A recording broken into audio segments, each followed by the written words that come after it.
Hello, everyone. We'll just wait for a few people to connect to audios, get a couple of note takers in, and then we will get started in the last chance Ask Me Anything session. Good stuff. Looks like pretty much everyone's all set, so I'll get started. Got about like 5 minutes of stuff to show you, but then hey, look, the time is yours, so I'll answer any and all questions.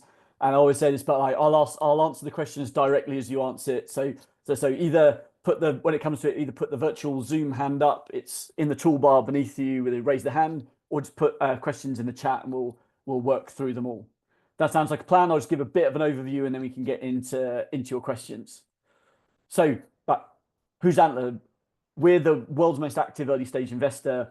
We back people at pre-revenue, pre-product, like inception stage. So, like unlike many other VCs, you'll never hear us say you're too early for us. You may hear you're not good enough. That's a different matter. But like we're here to be at the earliest stages, and what we've seen through from now having 3 locations in Australia, invested in nearly 150 businesses, 300 founders, and we've seen about 1,000 founders come through the doors. That these are some of the things that we've learned through the time, and I'll sort of share how to get the most out of this potential experience.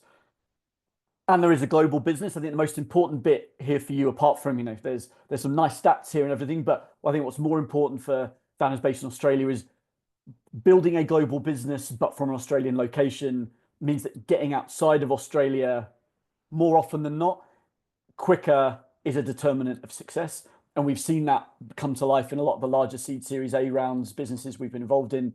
They've had international investors. A lot of that has come from the Antler network in other places, as well as like early stage hires. So I think this global nature is unusual for an Australian based investor, and particularly for ones with global ambitions like many of you will have, an ideal partner for being able to grow.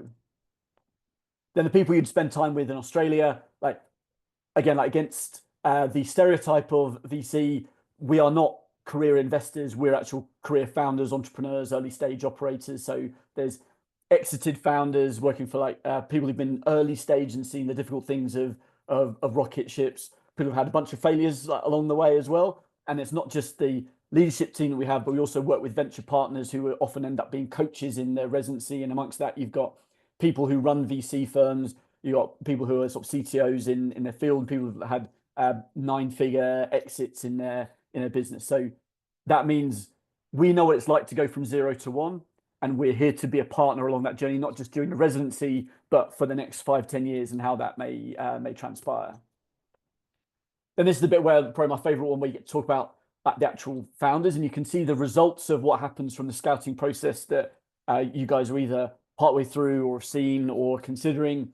What it looks like at the end is it's typically someone who's seen something in their career, like the average work experience being about 10, 12 years on average.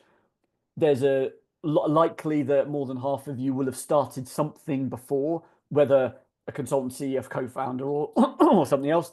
And we're aiming for a pretty balanced split between people who've got like the tech domain skills and those who are the commercial operations, marketing geniuses. And roughly most people fall into one of these three archetypes. And I always pick one out of each of these to just to give like a pen portrait as to who they are. So on tech product builders, let's talk about Tim, bottom left. So Factory AI is it's predictive analytics for heavy duty machinery in food and beverage factories. So suppose you're Bega or you're making Tim Tams, you would like to know if conveyor belt 9 is likely to blow up and mean that you're going to lose out on much of your production. Interestingly, like Tim didn't have a background in this particular space, but he'd seen this same problem in the automotive industry when working for AWS. And he saw the adjacency of being able to be successful in one industry and moving it over to another. And that's an example of like someone seeing an idea and moving it into another space. In business and operators, let's talk about Lars. So middle top, Zaliant is it's computer vision at the edge. So imagine you wanted to do facial recognition without having to query the cloud on a Ring doorbell or scanner. That's what Zaliant enables to do. They've had backing from Sony Ventures and others. And the reason why I choose Lars is that Zaliant was not what he was expecting to have done when he came in on day one of Antler, or that he was applying through the process that you all are. He was three-time exit entrepreneur who's looking for his next area. He didn't come in with a formed idea, but he saw and met Shivi, who was commercializing his PhD from UCID, and that's how Zaylient came. And then the last one I'll talk about is it's all about Renee. So domain expert, this is kind of someone that you should think of. They're in the top 10 people in the world or their field, or to put it another way, if there's a conference to be had about a particular topic, they're gonna be keynoting on the bill. And Altai is a casting platform, so enabling casting directors to find their actors to fulfill movies, Netflix series, etc. She spent like 15 years in the space. She's been an agent. She's been a casting director. She's seen the challenges inside and out, but crucially has the outsider mentality enough to make use of the insider connections to be able to build like a firm business, which last year at one point was probably the hottest pre-seed round in Australia, with most pre-seed VCs vying to get a space on the cap table, and we'd already invested previously. So I've talked about Zaylient, like to talk about some other areas. It's more, there's things which aren't the classic SaaS that come through. So Zaylient is a good example of deep tech. On the right, you can see some other investments which have been going particularly well. On the bottom right, you can see examples of people that invest after we've initially invested, and that's largely a bit of a who's who in Australia. And we're increasing the number of people internationally that goes through, and we're seeing that as a big path for success, is lead investors outside of Australia sooner rather than later. So the reason why I show this one, like, yes, you can see there's a lot of people who use the same logo designer, but this is to talk about the breadth of what happens. Again, a stereotype of VC may be, I'm only interested in the top left of it's B2B SaaS or nothing. Because we work day in, day out with you over the 10-week residency, that means we get the confidence to be able to see how you operate, why you've got an unfair advantage in things ranging from hardware in factories, things which will need FDA TGA approval in medtech, Web3, crypto, consumer. So we are comfortable as long as there is a VC backable business to be built. We are very happy to go to non B2B SaaS models as well. Don't get me wrong, I love it at B2B SaaS, but we're one of the rare investors who are putting the thesis is find the best founders and back them, versus saying there's some businesses a priori we don't have an interest in. Then we're getting more into the nuts and bolts of like, how does Antler work? So the way to look at this slide is the left-hand side, the light blue is the Antler residency. So that's what we're all talking about at this stage. And that's 10 weeks. The right-hand side is Antler Portfolio Company. That's hopefully like 5-10 years and super successful. So I'll spend more time on the left in this portion. And I'll talk a little bit about what happens if you're invested later on. So the key bits within the residency is, number one, this formation and validation, which is the first period. The key points here around, for those of you looking for a co-founder, this is the ideal point to be able to get to know the rest of the people in the program, work with them briefly, work out where there's clear benefits, synergies, and be able to start validating particular ideas. Then when there is a complementary co-founding team going after a VC scale business with an unfair advantage, we move you into the due diligence phase, where you'd work with a dedicated coach. That can be me, it can be one of our other partners or venture partners. And this is how to just get as investment ready and make as much progress in a 5-week period as possible, which leads to the investment committee, where Antler makes a decision on whether to invest or not. Then when you are a investment, like when we have made an investment, the work doesn't stop there by any means. This is effectively the day one, particularly for that first 12 months.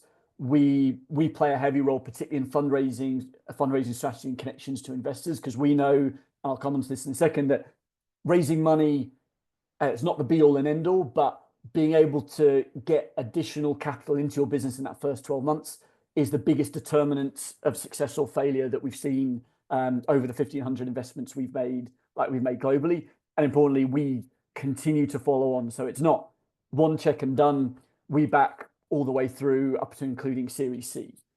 So I'll talk more a bit about how we've actually stacked the cards in your favor around follow-on and future funding. So what we have seen through the research across the global Antler investments is that for businesses that raise 250k USD, so let's call it 400k Aussie, maybe in a week's time will be 500k Aussie, hopefully not, that in the first 12 months, then they have a near 50% rate of Series A. to put that in context, Y Combinator, typically seen as best in the business, their Series A rate is like, depending on the cohort, high teens, early 20s, mid 20s. So that means that what we have done is we've set up Agreement for Rolling Capital, or ARC, which guarantees that, and we pre-commit that if you raise 300k LZ from sophisticated investors within that first 12 months, we will match 50% of that raised capital. To put it another way, we would invest a third of the round. So just to make the thing simple, if you had 600k from other investors, we've pre-committed that we'll be in for 300k to make your 900k round.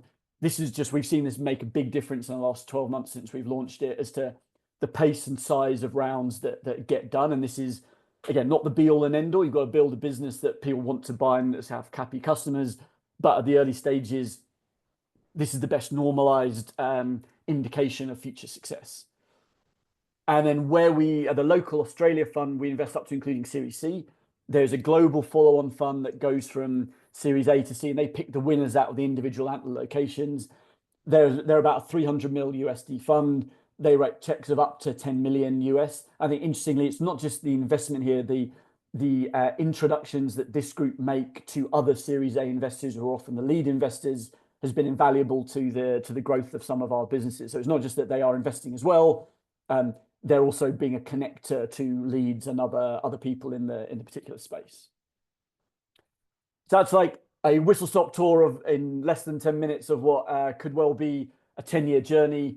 With that, I'll come off the screen share and I will happily take any questions. So please, if anyone wants to raise a hand, stick a question in the chat, and I will endeavor to answer as best I can.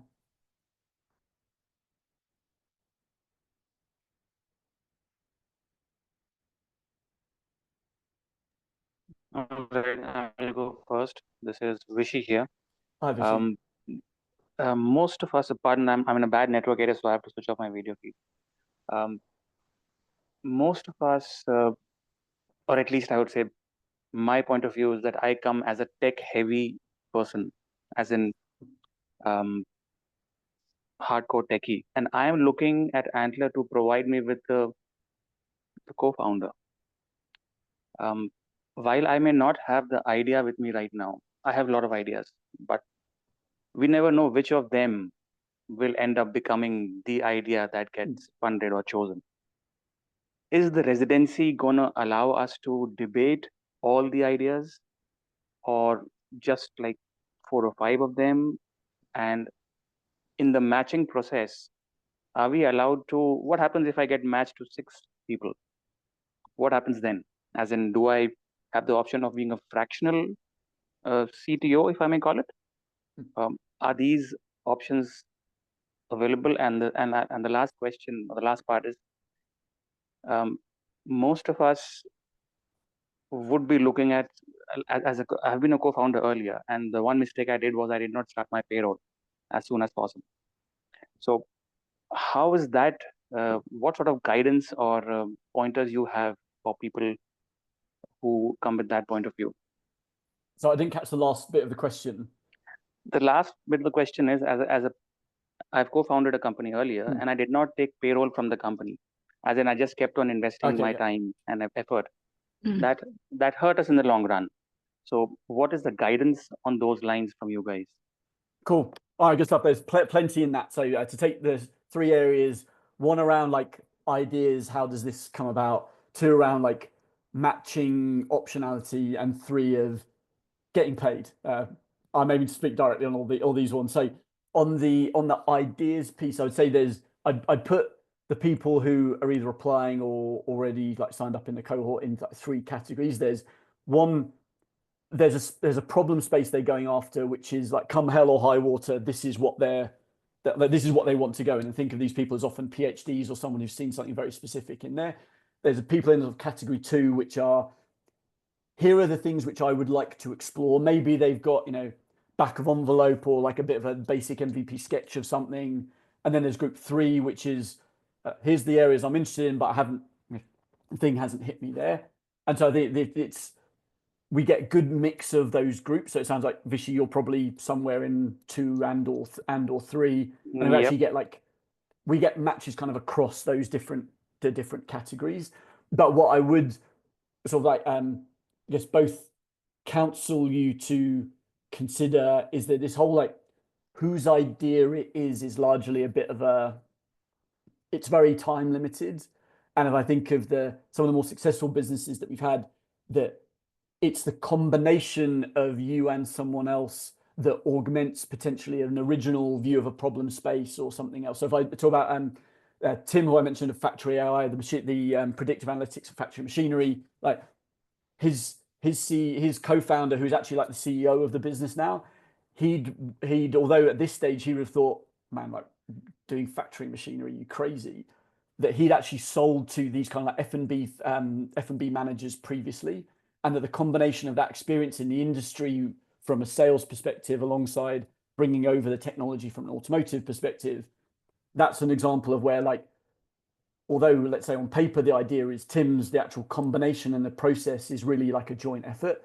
So I wouldn't see it as like you're trying to choose ideas, you're trying to work out what are problem spaces and people that you can see yourself spending the next 5 to 10 years with, and it's the problem space that's most important, and then the idea typically develops, morphs, and goes over time.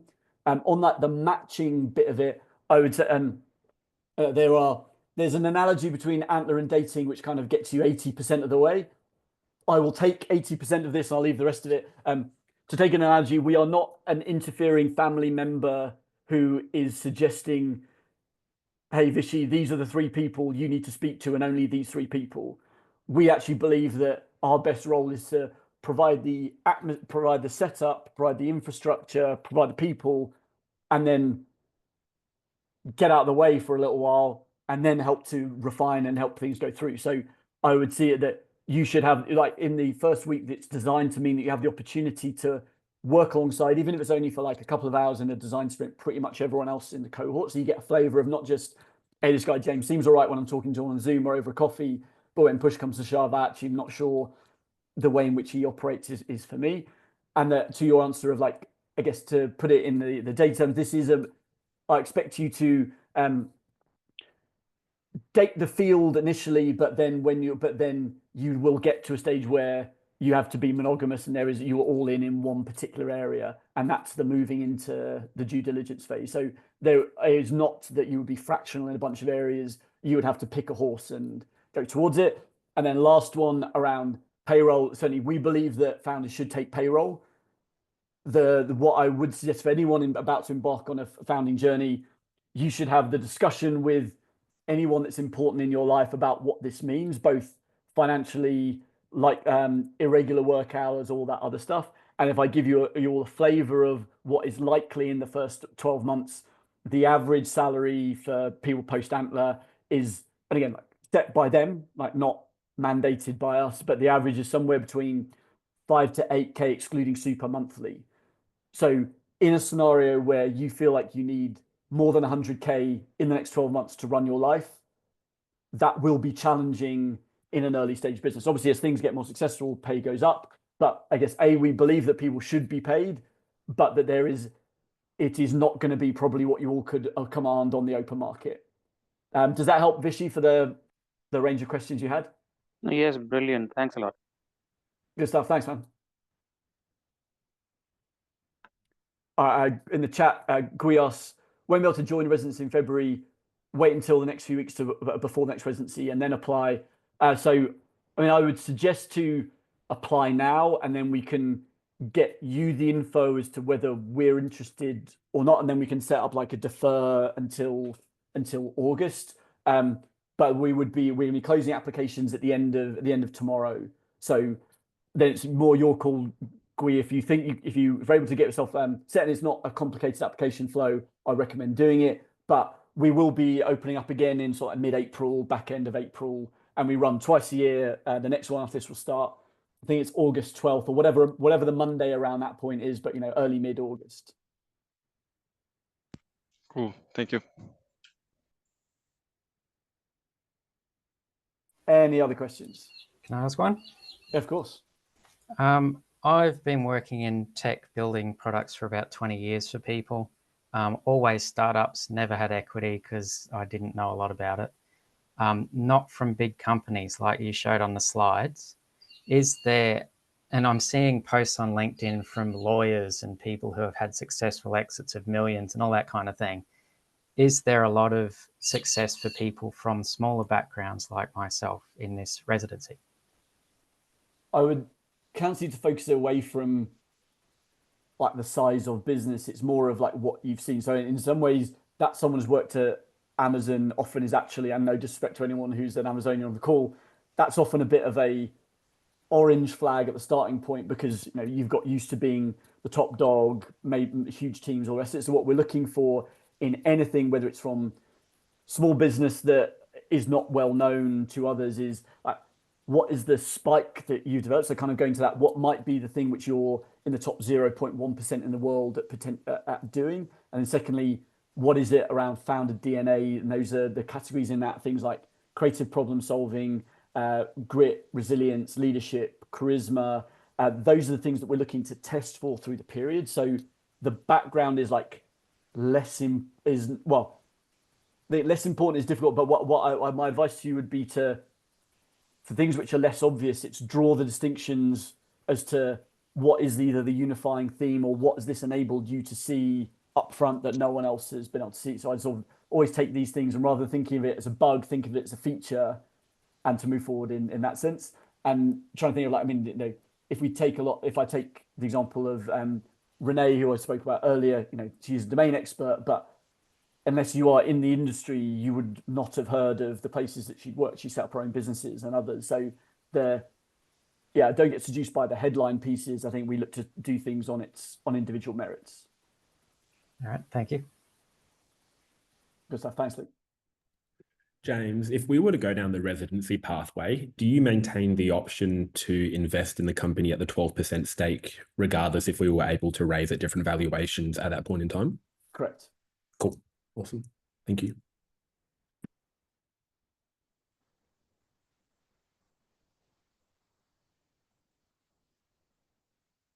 Any more? I'll ask heaps if everyone's willing. There's a question. Go for it, Luke. And then it looks like Gui came off mute as well. So Luke, and then we'll go to Gui. And then Dora, King, I've seen one in the chat. We'll come to that afterwards. Thank you. So my question is around the residency itself. There's not a lot of information as to the tasks that happen, and I'll be a Brisbane guy. So I know that you have to go down to the Sydney and the Melbourne kind of events to network and find a co-founder and that. But what does the actual residency after that look like? Like you've mentioned sprints. I know that it's basically a full-time thing. But what does it entail? Is it like day-to-day challenges? Is it kind of like a uni thing? Is it like, what is it? What does it? I understand. So for week one, we ask everyone to come to Sydney, regardless of location. That's because that's where we've got the biggest office space and where there's typically the most founders.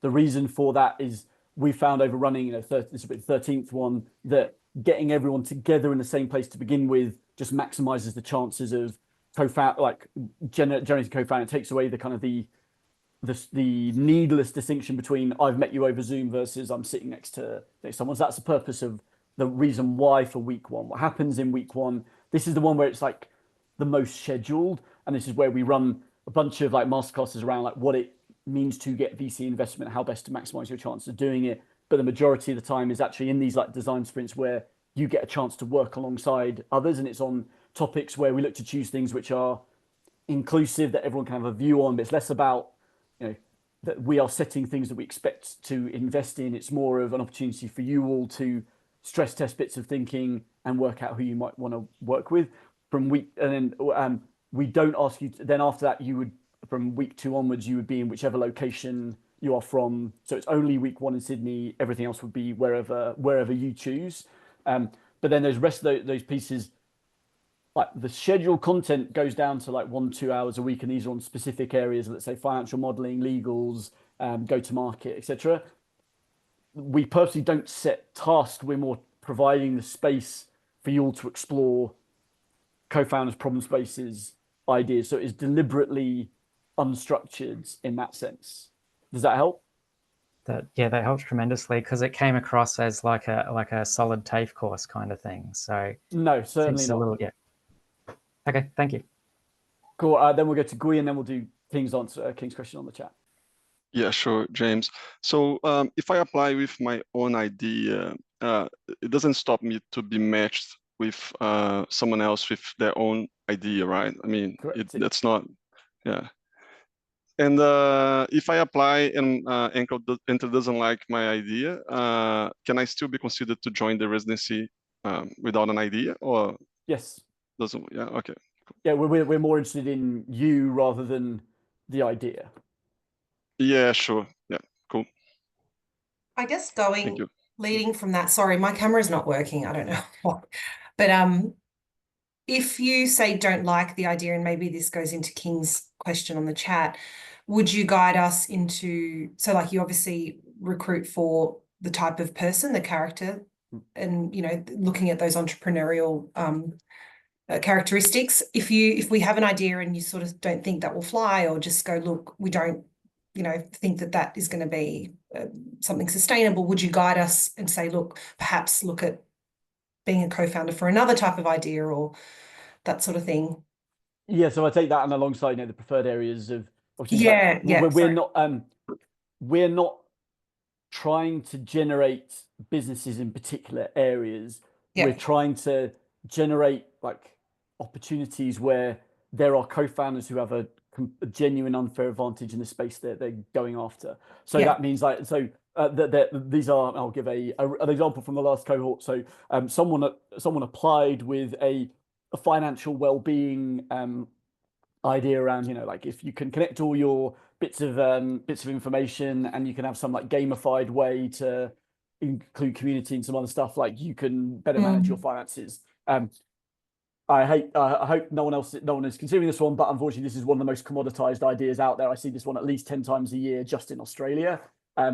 So it is, the bar for that is like extremely high, and the insight of this particular individual didn't meet that. But in the interview process, we actually liked his background and some of the ways about he thought about certain areas. So basically, like the unofficial deal, which, you know, not written in the terms, but the unofficial deal that he and I had in terms of making the offer was, I'm prepared to be proven wrong, but I also ask of you to come in, guy's name's Alex, with an open mind and explore what else is there.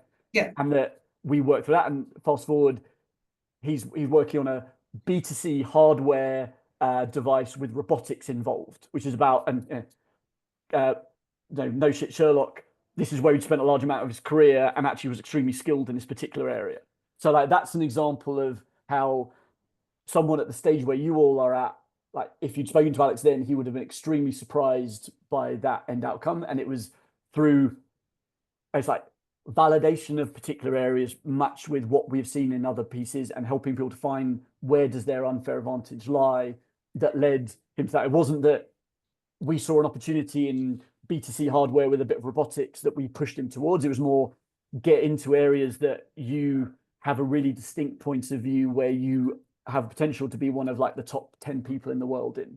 Like, does that help? Yes, it does.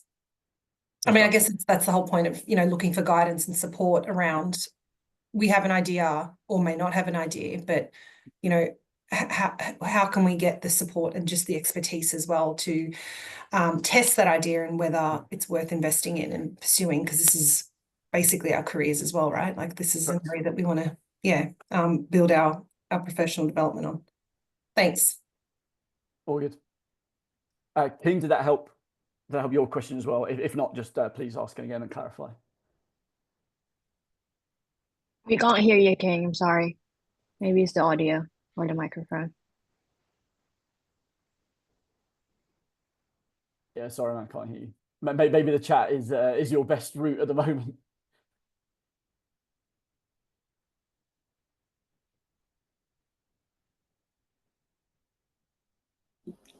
While we're waiting for King, is it okay if I go? Go for it, Scott. All right, cool. So I'm Scott. I am curious about two things. So I recently filled out the application like yesterday, and saw that the cohort starts pretty soon. What are the odds of like getting an interview?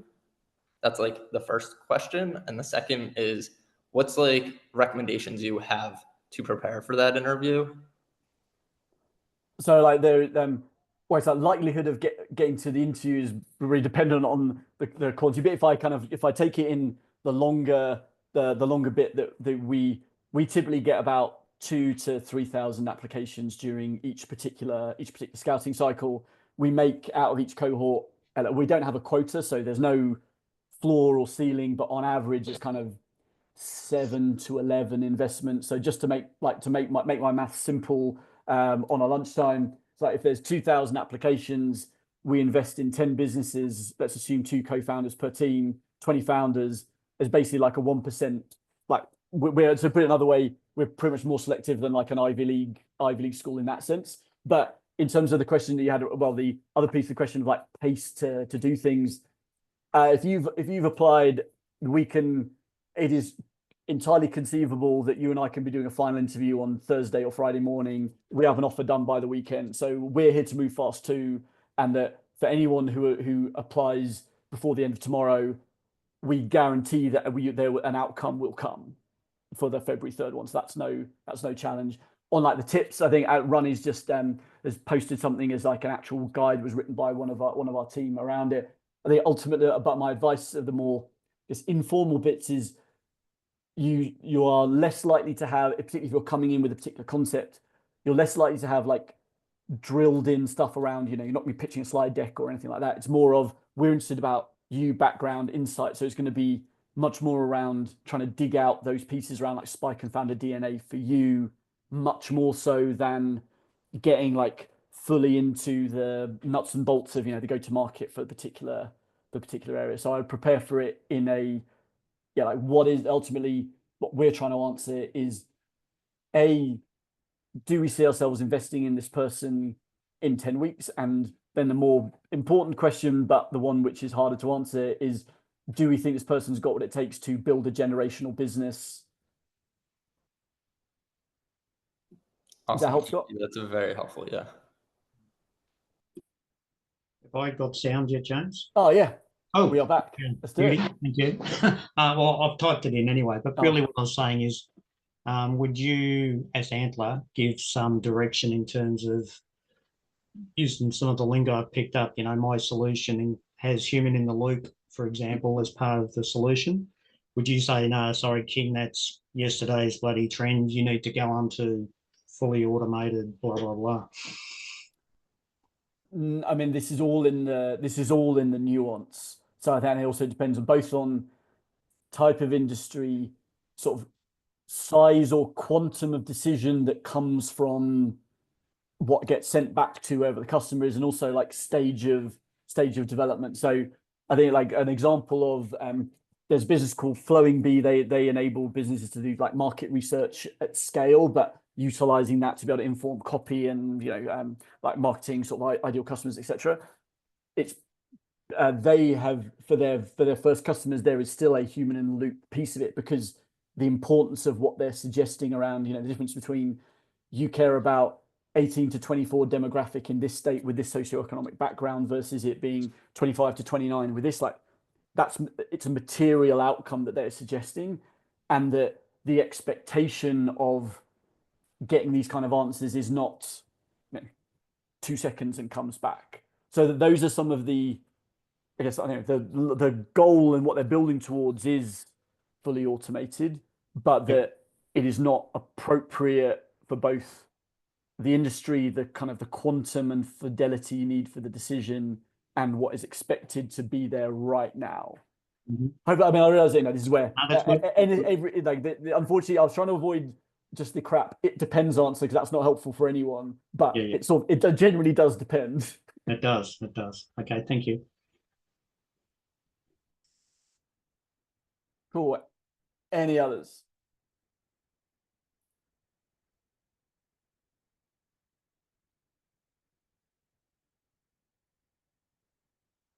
Last call for the awkward silence. I can normally handle this longer than you guys.